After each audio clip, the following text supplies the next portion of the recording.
¿Qué tal, mis queridos amigos? Bienvenidos a un nuevo viaje en el Cascarón de Nuez. Resulta llamativo, muy llamativo, que el primer estado del mundo, país o como quieras llamarlo en aquellos tiempos, que imprimió un papel moneda fue China. Y resulta también muy llamativo que el primer país que hizo eso mismo en Europa fuera Suecia. Pues bien, es una casualidad o no que justamente China y Suecia son los dos primeros países que han emitido, de los primeros, su propia moneda digital, el e-yuan y la e-corona. Una moneda digital que es el principio, el anuncio de algo muy importante que puede pasar y que está por pasar con el tema del dinero y que va a hacer que después de muchísimos siglos sin evolución e innovación en el asunto del dinero, de lo que tiene valor por sí mismo para hacer transacciones, puede cambiar radicalmente en el futuro. Así que en este vídeo vamos a analizar un poco todas estas consecuencias, algunas de ellas muy inquietantes, porque hay muchísimos niveles dentro de lo que se puede hacer con la tecnología vinculada a cosas que se puedan acordar que tienen valor entre distintas personas para hacer transacciones. Y lo que viene es muy profundo y muy potente. Empezando por el asunto del fin del papel moneda, el suelto o el cash, como queramos llamarle, que en algunos países está a punto de ser una realidad. Y en la segunda parte del vídeo vamos a ver de qué manera y qué consecuencias tendría que los estados acabaran controlando con su poder el dinero digital y sus bancos centrales y cómo esto podría impactar en nuestro día a día e incluso tanto en la economía a nivel general como en nuestra economía doméstica. Vamos a verlo. Suecia, Noruega, Países Bajos, Canadá son ejemplos de estados en Europa y fuera de Europa que prácticamente ya han eliminado la utilización del dinero en efectivo. El dinero en efectivo en esos países es algo anecdótico. En estados como en Suecia o en Noruega, aunque las transacciones en papel moneda, en dinero en efectivo, están por debajo del 10%, 9% aproximadamente, si vamos al valor de esas transacciones, prácticamente el 95% de todo el dinero que se mueve en esos países se mueve de manera virtual, se mueve de manera digital, principalmente y todavía a través de tarjetas de crédito, como muy bien sabéis, aunque la utilización del teléfono inteligente, del teléfono celular para pagar es una tendencia que está creciendo a pasos agigantados. En algunos países, como estos que te estoy contando, es muy llamativo y muy curioso que hay un problema a la inversa. Es decir, que empieza a haber quejas y problemas dentro del país por parte de algunas comunidades que no tienen mucha fuerza ya, de que no pueden pagar ya cosas como subirse a un autobús o ir a un comercio en efectivo. Aquí el problema es el contrario que en España, que en muchos locales todavía, ya no tantos, pero todavía muchos se niegan a aceptar pago en dinero digital o incluso te piden una cantidad mínima para pagar con tarjeta de crédito. En estos otros países de los que te hablo, en el mismo tiempo y en el mismo continente tienen el problema contrario, que algunas personas se encuentran con que no les aceptan que pagar en billetes, en dinero. Y esto es muy llamativo y ya nos demuestra el hecho de que según la sociedad en la que vivas hay mayor o menor tolerancia al uso de la utilización del dinero en formato electrónico, al dinero de plástico, como decíamos antes, ahora dinero digital. Y es evidente que la desaparición del dinero en efectivo tiene una serie de ventajas y también de inconvenientes. Y es evidente también que en este debate sobre lo que ganamos y lo que perdemos con la utilización o no de dinero en efectivo, las dos partes que se quejan de la contraria tienen razón. Tienen razón tanto los que dicen que la no utilización o prohibición del dinero en efectivo es una forma de controlarnos y de poder sacarnos más dinero, tienen razón, y también tienen razón los que defienden que la utilización del dinero electrónico tiene muchas ventajas y que igualmente puede servir para detener el fraude. Yo os voy a contar una anécdota personal relacionada con el Cascarón de Nuez, porque hago muchas actividades a lo largo y ancho del día, pero el Cascarón de Nuez es un canal que genera unos ingresos a través de la publicidad que la plataforma pone aquí, que yo no puedo controlar, y todos los meses, a final de mes, recibo una cantidad económica mediante una transferencia. Bien, si tenemos un patrocinador, de vez en cuando ponemos un sponsor, lo cual, por cierto, os tendría que alegrar mucho porque significa que tenemos recursos para poder viajar y hacer cosas más potentes en el canal, como ocurre en otras culturas y otros países, pues yo recibo una transferencia de dinero también por parte de una agencia que maneja un presupuesto de una marca o una empresa que le da ese dinero a la agencia para que se lo gestione. En todas estas transacciones, entre el anunciante que le ha mandado el dinero a Google y que Google me ha mandado a mí, o entre el anunciante que le ha mandado el dinero a la agencia y la agencia me lo ha mandado a mí, no hay ningún tipo de transacción de dinero físico. Y todo el dinero, el 100% del dinero que me llega a mí de esta actividad y el resto de actividades en el mundo de comunicación que hago a través de mi trabajo y de mi empresa, son 100% digitales. Y yo, por meses, yo me estoy dando cuenta que en los últimos 2 años me he tirado a veces un trimestre sin llevar un billete o una moneda en el bolso, en la cartera, porque no me ha sido necesario. Y con la utilización del teléfono móvil ya ni te cuento. Así que una parte importante del triunfo del dinero de plástico o del dinero no físico es justamente y precisamente por comodidad y porque ya no tienes la necesidad de perder el tiempo en ir a un banco a sacar billetes para luego irlos utilizando llevados en la cartera, ya que en todas partes prácticamente ya se puede pagar sin utilizar este medio de transacciones económicas. Yo creo personalmente que la comodidad y el hecho de que en mi caso yo no manejo un céntimo de euro de dinero negro, evidentemente, y no tengo el bolsillo lleno de billetes, me permite funcionar así. Sabemos que esto no es así y que existen muchísimos negocios y muchísimos comercios, podríamos luego discutir por los motivos por los que se hace esto, los impuestos, el nivel de vida, el coste de la vida, etcétera, etcétera, etcétera, pero sabemos que la utilización masiva del dinero en formato físico, en efectivo, es un gran sumidero de pérdida de impuestos porque una parte de este dinero o su totalidad no se declara. Y en España sabemos perfectamente todos que eso supone una parte muy importante de dinero que el Estado pierde, que yo no voy a entrar aquí en hacer valoraciones morales, evidentemente que esto no debería de ser así, pero evidentemente también que sabemos que el hecho de que el Estado pudiera recaudar el 100% del dinero que se mueve en nuestro país no redundaría directamente en un 100% de la ganancia dirigida a los ciudadanos en mejores servicios y un larguísimo etcétera, y ahí está el drama. Pero el objetivo de este vídeo no es eso, el objetivo de este vídeo es hablarte de lo que viene y por qué va a desaparecer el dinero físico si nadie lo remedia o prácticamente se va a volver anecdótico, y lo cierto es que hacer desaparecer el dinero físico, cosa que están haciendo los países nórdicos, que son a los que mejor les va y más rápido lo están haciendo, está muy vinculado con la cultura de estos países de puertas abiertas, yo no tengo nada que esconder, y yo aporto al Estado porque sé que el Estado va a redundar este beneficio en la totalidad de los ciudadanos. Y así es como en los países nórdicos, con un sistema de confianza y de libro abierto o de puertas abiertas, han conseguido ir tan rápido. Mientras que en el otro lado del extremo, estamos hablando de los extremos, tenemos a España, donde prácticamente el 100% de las transacciones electrónicas no suponen todavía más de un 20 y pico por ciento del total del dinero que se mueve en el país. Bien, dicho esto, la utilización de dinero electrónico, dinero de plástico, además de combatir el fraude, y también ya no es solamente los impuestos, estamos hablando de blanqueo de capitales o actividades ilícitas, tiene otras ventajas, como por ejemplo el hecho de que es más seguro, no te pueden robar y a un jubilado no le pueden robar el dinero que lleva en el bolsillo paseando por la calle, cosa que desgraciadamente ocurre a veces. El dinero electrónico permite también mejorar el comercio y aumentar la cantidad de dinero que se mueve entre países, porque precisamente la digitalización del mismo pues hace posible que las transacciones aumenten. Esto es súper importante y va a salir al final del vídeo otra vez. Y si no lo has hecho ya, por cierto, aprovecho para pedirte que te suscribas, que queremos llegar cuanto antes al 1.000.000, y tienes que suscribirte, dar a la campanilla y todos, si es que quieres recibir todas las notificaciones de este vídeo, que luego me avisáis que no os llegan, por cierto. Es gratis, dadle a suscribirse y todas las notificaciones, y así no te pierdes ni uno, y de paso nos ayudas porque los primeros minutos y primeras horas en los vídeos son fundamentales para que esto crezca. Bueno, cierro el paréntesis. Como digo, aparte de las transacciones internacionales y la seguridad, y que el Estado también saca muchísimo beneficio, es cierto que quien más beneficio saca de todo esto, aparte del Estado, son los bancos,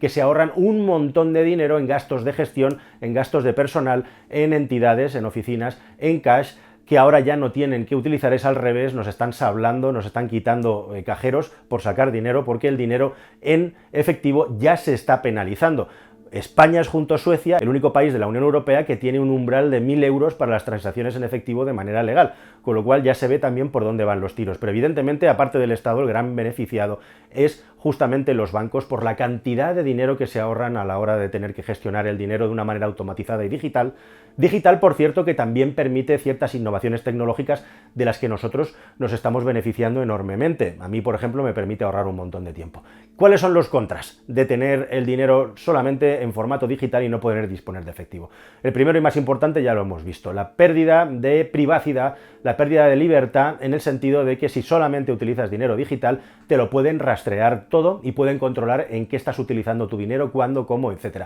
A este respecto hay que decir que este rastreo, de momento y en este estadio en el que estamos ahora, lo hacen los bancos, que son entidades privadas, que un banco no es ni más ni menos que un intermediario entre los bancos centrales, que son los que tienen la potestad de emitir el dinero, y los usuarios que utilizamos el banco para comprar, vender cosas, etc. Entre medias están los bancos como intermediarios. Quiere esto decir que por el hecho de que estén rastreadas, de que estén trazadas tus actividades económicas no significa que el Estado las esté vigilando, pero sí que una empresa tiene esa información y eso puede ser igual o todavía peor, más peligroso. En segundo lugar, se habla también de que justamente esta seguridad que te estamos dando al no tener que llevar el dinero en el bolsillo te la estamos quitando porque con las estafas, los hackers y posibles ataques maliciosos el dinero te puede desaparecer si es que está todo en formato digital, y la desconfianza precisamente es el hecho y desconocimiento trae desconfianza, una cosa va al lado de la otra, es lo que hace que muchísimas personas no quieran utilizar dinero digital o no sepan siquiera utilizar una tarjeta de crédito. En mi familia hay personas mayores que no han utilizado una tarjeta de crédito en su vida y yo no sé si la van a utilizar a lo largo de su vida. Así que algunos hablan de que para el año 2030 el dinero físico va a desaparecer, pues no sé qué es lo que va a pasar con todas estas comunidades de personas mayores, pero como os digo, en Suecia y Noruega ya hay un movimiento, incluso por parte del Estado, para intentar que se siga admitiendo el dinero en efectivo para todas aquellas personas que no quieren utilizarlo, lo cual, por cierto, es un debate muy interesante desde el punto de vista de los derechos individuales, que nunca antes se había planteado en la historia, que es si tienes derecho o no a pagar en efectivo. Este es un debate súper interesante, ¿verdad? Pero bueno, igual que te damos seguridad quitándote el dinero del bolsillo, te añadimos inseguridad teniendo que hacer transacciones por mundos digitales que a veces para las personas que no controlan o incluso para las que controlamos pueden ser muy peligrosas. Y por último, el peligro de la centralidad, que es a donde quiero llegar en este vídeo, en la segunda parte, está también el asunto de que ante una gran catástrofe, cataclismo, etcétera, si no existe dinero en efectivo, imagínate que hay un gran apagón, hay un ataque en Internet, nos quedamos sin electricidad por el motivo que sea, ¿cómo podríamos hacer transacciones si no tenemos papel moneda para ello? Tendríamos que volver al trueque, es decir, volveríamos al tiempo de antes de las monedas, lo cual sería un total y absoluto caos. Pero bueno, la cuestión aquí es que hemos llegado a un punto en el vídeo, yo creo que vamos muy bien de momento, en el que estamos hablando de los estados y los bancos como los grandes beneficiados de la desaparición del dinero en efectivo. Pero ¿qué pasaría si le damos una vuelta de tuerca definitiva al asunto del dinero con la vista puesta en 2030 y son los propios estados los que crean un nuevo tipo de papel moneda, como ya han venido haciendo durante toda la vida a través de sus bancos centrales, que ahora se llama dinero digital, monedero digital, y que directamente no tiene un soporte físico, sino justamente un soporte transaccional en un mundo virtual? Bueno, pues esas son las monedas digitales, el dinero digital, y eso es lo que es verdaderamente inquietante y hacia lo que parece que vamos en el futuro. Justamente, como digo, China ha creado su moneda digital, Suecia también, y muchos estados lo están haciendo. Primer punto súper importante, no hay que confundir el dinero digital, que lo emite el Banco Central y por lo tanto es una actividad del Estado y es la ley, por lo tanto,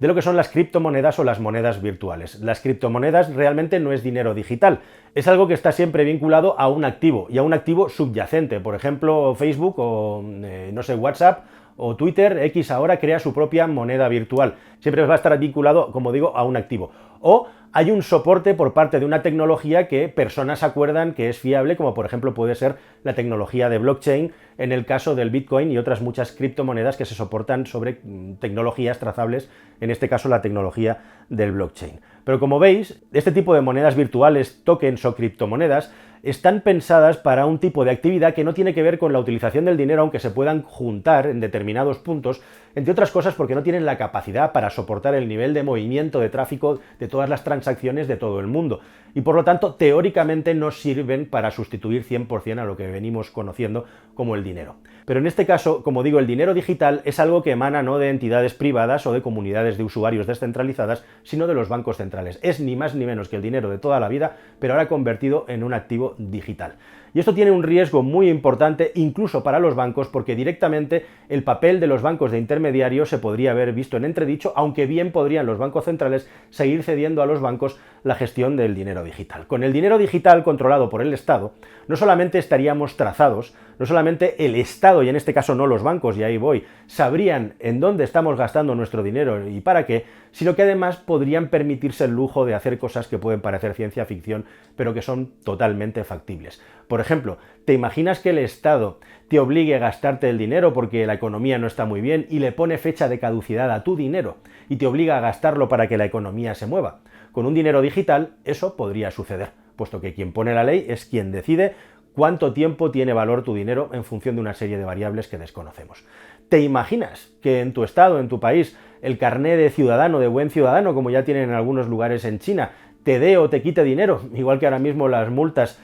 de tráfico te las acaban embargando de tu cuenta bancaria en caso de que no las paguen, bueno, pues el Estado directamente podría ir a tu cuenta sin la utilización de mayor intermediario, cosa que ya están haciendo, como digo, por cierto, con el asunto de las multas. O incluso también, imagínate que con el Banco Central, que ahora ha hecho que en los últimos años haya una expansión, una borrachera de dinero absoluto con los tipos de interés negativo, pues en función de cómo estén los tipos de interés, te penalice por tener el dinero en el banco porque eso lo necesite la economía. Bueno, pues todo eso son cosas que el Estado podría hacer contigo y, en definitiva, al final, el dinero, que es propiedad del Estado, estaría por el Estado controlado en cada uno y todos los lugares donde estuviera guardado, almacenado, sea cual sea el tipo de monedero o de depósito digital donde lo tengamos guardado, que en este caso podría ser los bancos o podría ser cualquier otra cosa, cualquier otro tipo de ente equivalente a los bancos que tuviera potestad para hacer de intermediario entre los bancos centrales, en este caso digitales, y los usuarios finales. Y un último punto y no menos importante, hemos dicho que China, y con esto ya cerramos completamente el círculo, hemos dicho que China ha creado su propia moneda digital, el e-yuan, y aquí también hay un asunto vinculado con el dinero que puede hacer que todo esto se mueva a mucha velocidad, que es el asunto de la supremacía mundial. Tenéis que saber que las transacciones internacionales se hacen mediante el código SWIFT. Alguna vez habéis hecho una transferencia a otro país, os lo habrán pedido. Y el SWIFT no es ni más ni menos que una empresa y una convención que permite comunicar y tener dentro miles y miles y miles de bancos. Y gracias al código SWIFT se pueden hacer transacciones con total seguridad y velocidad entre estados, aunque estos estados estén muy lejos y no tengan ningún tipo de relación. Al final, como digo, dentro de SWIFT hay una asociación de miles de bancos, pero al final estos bancos trabajan y pertenecen a unos sistemas legales. Así que SWIFT lo controlan unos bancos que están en unos estados y al final estos estados influyen sobre esos bancos, con lo cual lo que te quiero decir es que sí, los occidentales, y en este caso Estados Unidos de América, de alguna manera es quien tiene más fuerza y potestad para controlar un sistema de transacciones mundiales que es fundamental para que la economía funcione. Ahora, imagínate, por ejemplo, que las sanciones que se le ponen a países como puede ser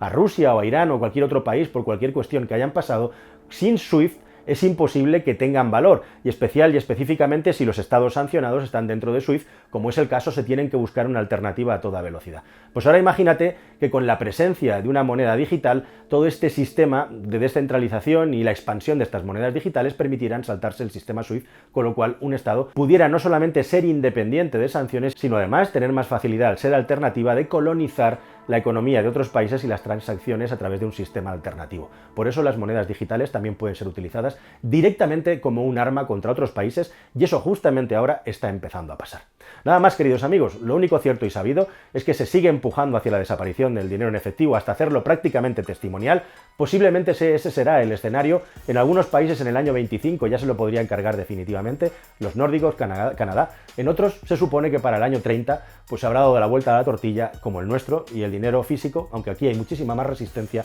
tendrá ya también mucha menos importancia. Así que veremos qué pasa. Nada más, es como digo, espero que os haya parecido el vídeo. A mí me parece un tema súper interesante y a seguir, y nos vemos aquí con una nueva historia en el Cascarón de Nuez. Hasta el siguiente, querida familia. Adiós.